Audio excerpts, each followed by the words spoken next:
2011 Human Development Report ranks Cameroon 150th out of 187 countries, an extremely low ranking. Health, education, and income levels are quite low, and this can perhaps be attributed to the spread of diseases such as HIV/AIDS and malaria, eliminating much of the population. Since much of the country is impoverished, there is little access to resources such as modern medicine that would help sustain the economy and overall quality of life in Cameroon. This graph shows that Cameroon, the green line, is not nearly as developed as the rest of the world, as shown by the yellow line, but it is more developed than countries with the lowest human development in the rest of sub-Saharan Africa. All are on an upward climb towards achieving higher standards of development.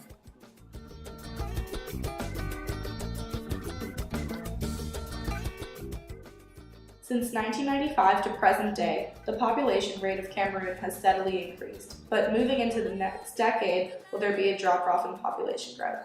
Therefore, this reflects the predicted increasing death rate and decreased fertility rate into the year 2025, with very little migration within Cameroon.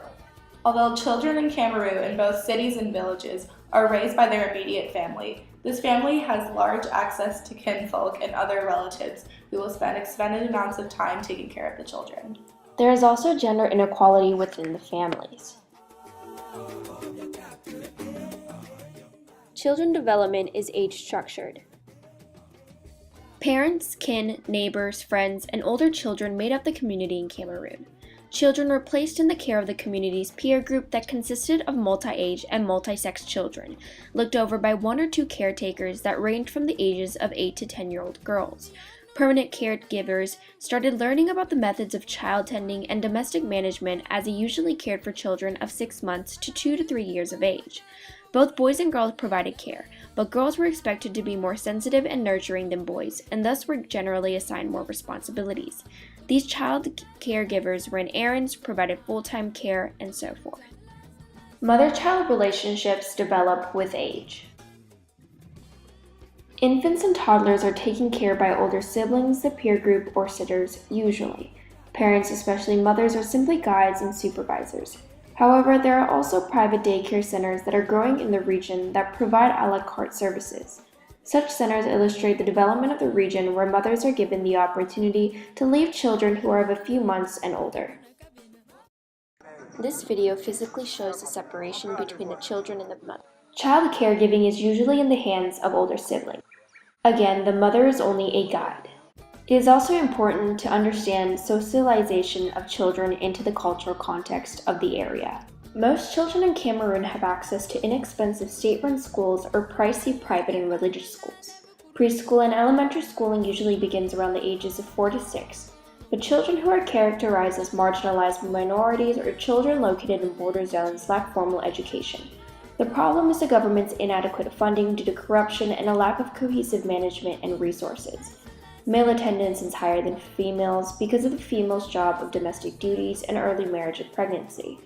Education has become the forefront of meaningful citizenship and therefore a dominant aspect of a child's development. Children in cities will balance school with street hockey and caregiving. Some toddlers of the Bamenda grass fields are even encouraged by family to sneak into. Here are some video clips illustrating education in Cameroon. This is CCCA. Play is also very diverse in Cameroon.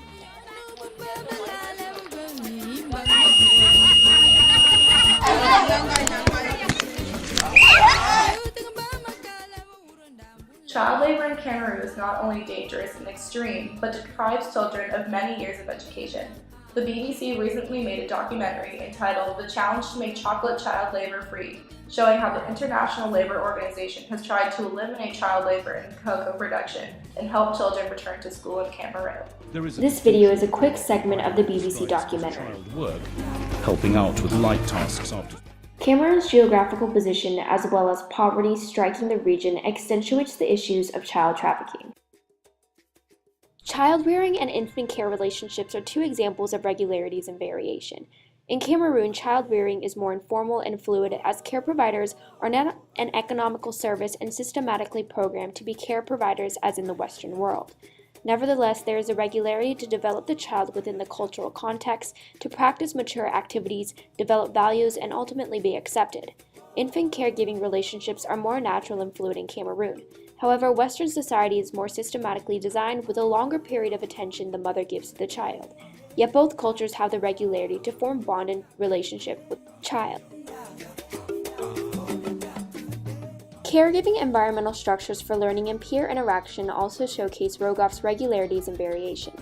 For Cameroon, the structure for learning focuses on observation and learning through the community. It is more fluid. However, in the Western world, the structure is more rigid with more of an emphasis on individualistic learning. Nevertheless, there is a regularity to learn to participate in mature community activities. In peer interaction, there is a regularity of interaction for social integration. Both countries also follow a social script. The social script, however, varies. The children of Cameroon have emphasized their increasing participation in education.